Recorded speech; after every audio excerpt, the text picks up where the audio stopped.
When starting school, an important skill for children to have is their communication.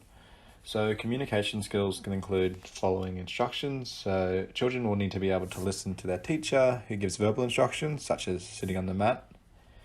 Children will also need to develop skills in terms of asking for help and support with work. They will need to be able to ask the teacher to help them to find and locate their belongings, where to store them, or perhaps where they need to sit. Knowing when to communicate their needs. Children will need to learn and understand that you don't speak over each other, and instead you wait until your peers have finished or your teacher before you ask a question or tell someone your idea. It is also important for the children to understand how to initiate communication, such as putting their hand up to ask a question or using cues that is arranged with the teacher.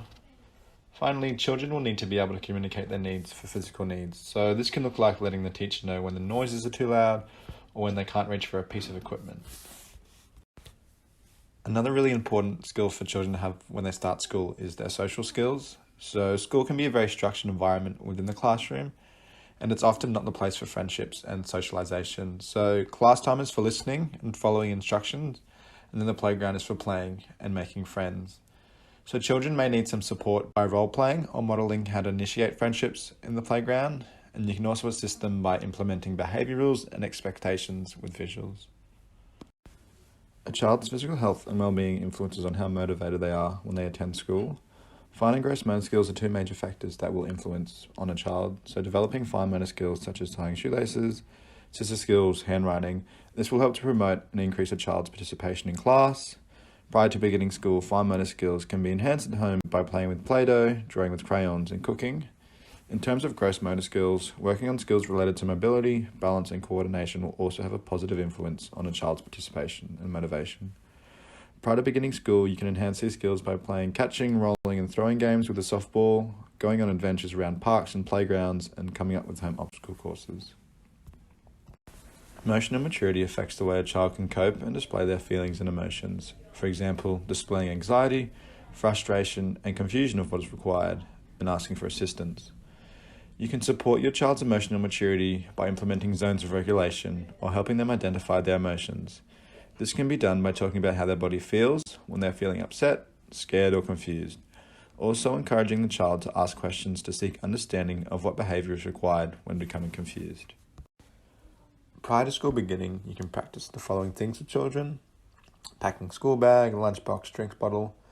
This allows them to become familiar and learn how to loosen zippers and then open particular containers and lids you may have. Children can practice dressing and undressing from their uniform, and this can help to provide opportunities to learn how to use zippers and buttons.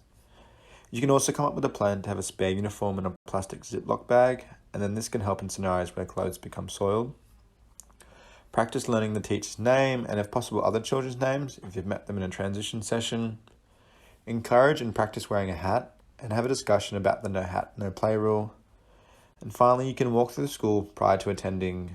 You can visit the playground, walk past the classroom if you know where it's located, look for toilets and go inside if possible, and practice filling drink bottles from the bubbler or water station. Other skills you can practice with your children prior to school starting is the use of visual cues and schedules, modeling organizational skills and planning, reading stories and talking about the characters and the setting, being involved in playgroup and giving the children an opportunity to play with their peers in an informal setting, encouraging conversation, asking questions, reinforce taking turns and listening to others, encourage your children and give them prompts on how to ask for help, using their words or coming up with cues that the child will feel comfortable using at school. And finally, you can practice eating the lunch out of the lunchbox at home or going to a park. At SPH Queensland, we have funding from the Department of Education to support school with participation and inclusion of our clients within the school environment. So we have two funding supports, NSSNO and SDSS. As children in prep are usually not verified yet under school disability funding, a process that takes up to 6 to 9 months, SPH will provide support to children through the NSSNO funding. NSSNO is based on supporting the school with resources and information to assist their understanding and strategies of our clients. The school needs to request our service for this assistance to be given. This is separate from your NDIS. Once a child becomes verified under the school funding, you have access to both funding sources from the education system. So the SPH team can additionally support school with equipment and services for our clients through the SDSS funding.